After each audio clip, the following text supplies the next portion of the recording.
बिहार में विधानसभा चुनाव के पहले कांग्रेस पार्टी ने विशेष रूप से युवाओं को अपनी तरफ आकर्षित करने के लिए एक बड़ा दांव चला।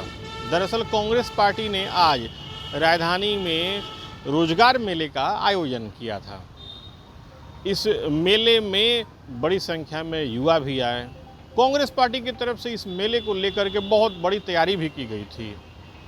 हेल्पलाइन नंबर भी जारी किया गया था। कांग्रेस पार्टी की तरफ से ये कहा जा रहा था कि राज्य में किसी भी पार्टी के द्वारा अभी तक का लिया गया ये यूनिक इनिशिएट है। कांग्रेस पार्टी के इसी आयोजन पर अब राजनीतिक घमासान छिड़ा हुआ है। एनडीए के घटक दलों का कहना है कि राज्य में रोजगार कौन दे रहा है, नौकरी कौन दे रहा है, ये सब कोई जान रहा है। सबसे पहले आप एनडीए के घटक दलों के नेताओं की बयान को सुनिए। कांग्रेस ने रोजगार मेला के नाम पर बिहार के युवाओं को उनके इमोशन से, उनकी भावनाओं के साथ खिलवाड़ करने का काम किया। नतीजा ढाक के तीन पात्र जो उनका रोजगार मेला जब उनका समाप्त होता है तो 10 से 12 हज़ार रुपये की नौकरी का ऑफर मिलता है युवाओं को, और वह भी बिहार से बाहर। बिहार में एक भी युवा को नौकरी नहीं मिलती है। बिहार से बाहर 10 से 12 हज़ार रुपये की नौकरी का ऑफर मिलता है। दरअसल ये वोट बैंक की राजनीति के लिए युवाओं के भावनाओं के साथ खिलवाड़ करना चाह रहे थे, और आज उसी रोजगार मेला में जो भी युवा गए निकल कर काफ़ी मायूस और हतोत्साहित महसूस कर रहे हैं अपने आप को। देश में सबसे ज़्यादा सरकारी नौकरी और रोजगार कहीं दिया जा रहा है तो उस राज्य का नाम है बिहार। आदरणीय नीतीश कुमार जी के नेतृत्व में बिहार के युवा को लगातार सरकारी नौकरी और रोजगार दी जा रही। अगले 5 साल में आदरणीय नीतीश कुमार जी ने 1 करोड़ सरकारी नौकरी और रोजगार देने का लक्ष्य निर्धारित किया। राहुल गांधी जी, जिन राज्यों में आपकी सरकार है पहले वहां तो कम से कम आप रोजगार दे दीजिए।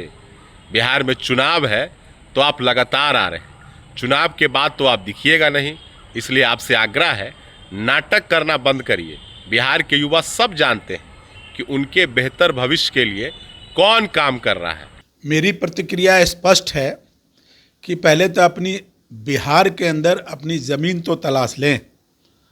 सवाल उठता है कि एनडीए डबल इंजन की सरकार कई महीने से आप देखेंगे तो रोज़गार मेला लगा रही है।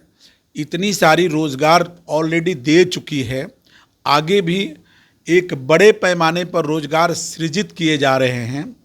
पलायन रुक चुकी है। जो पलायन कर चुके वो स्वदेश अपने घर को लौट रहे हैं।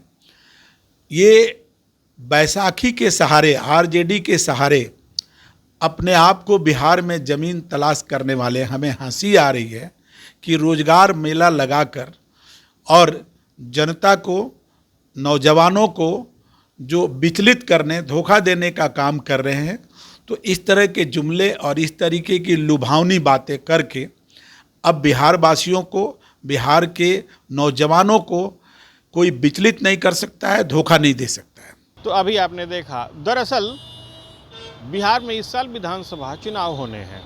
कांग्रेस पार्टी हर उस राजनीतिक रणनीति को चलने की पूरी कोशिश कर रही है जिससे उससे ऐसा लग रहा है कि राज्य में एक मतदाता वर्ग ही नहीं बल्कि सभी मतदाता वर्ग उसकी तरफ आकर्षित होंगे। इसी कड़ी में कांग्रेस की तरफ से रोजगार मेले का आयोजन किया गया था।